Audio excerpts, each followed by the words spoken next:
এক সময়ের বড় পর্দা কাঁপানো চিত্রনায়িকা শাইনা শিকদার বনশ্রী অর্থাভাবে সঠিক চিকিৎসা না হওয়ায় মাত্র ৫১ বছর বয়সেই মারা গেলেন তিনি। মঙ্গলবার দুপুরে মৃত্যু হয় ৯০ দশকের এই নায়িকার।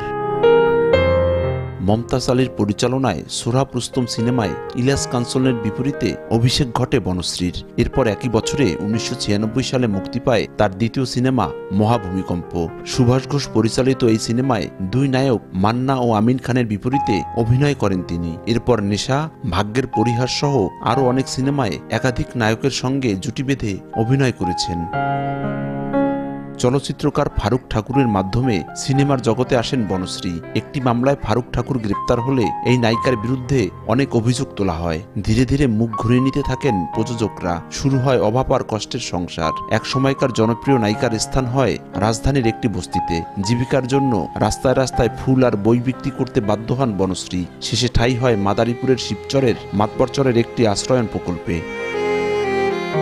ব্যক্তি জীবনে বরিশালের ছেলে পারভেজ খানকে বিয়ে করেন বনশ্রী। স্বামীও খবর নেন না ১৩ বছর ধরে। বড় মেয়ে নিখোঁজ হয়েছে কয়েক বছর আগে। প্রশাসনের দ্বারে দ্বারে ঘুরেও উদ্ধার হয়নি মেয়েটি। একমাত্র ছেলে মেহেদি হাসানকে নিয়ে নিদারুণ জীবনের শেষ সময়ে ভুগছিলেন হৃদরোগ, ডায়াবেটিস ও শ্বাসকষ্টে। বেশ কিছুদিন আগে ভর্তি হন মাদারীপুরের শিবচর ১০০ শয্যা উপজেলা স্বাস্থ্য কমপ্লেক্সে। অর্থাভাবে সুচিকিৎসাও করাতে পারেননি তিনি। ছোট একটা বাচ্চা আছে, অনেক কষ্টই করছে, দেহার মতো করেছিল না। ছোট বাচ্চা নিয়ে খুবই কষ্ট করছে, অনেক দিন ধরে অসুস্থ। কে তারা ডাক্তার কাছে মানে অনেক কষ্ট দিয়ে জীবন করেন এই করছে। আজকে এই সকালে শুনলাম সে শিবচর হসপিটালে মারা গেছে। মানুষের সাথে ভালো ব্যবহারই করছে, খারাপ করে না। যে না চলো খুবই ভালোই মানুষের সাথে মিল তাল করে চলছে।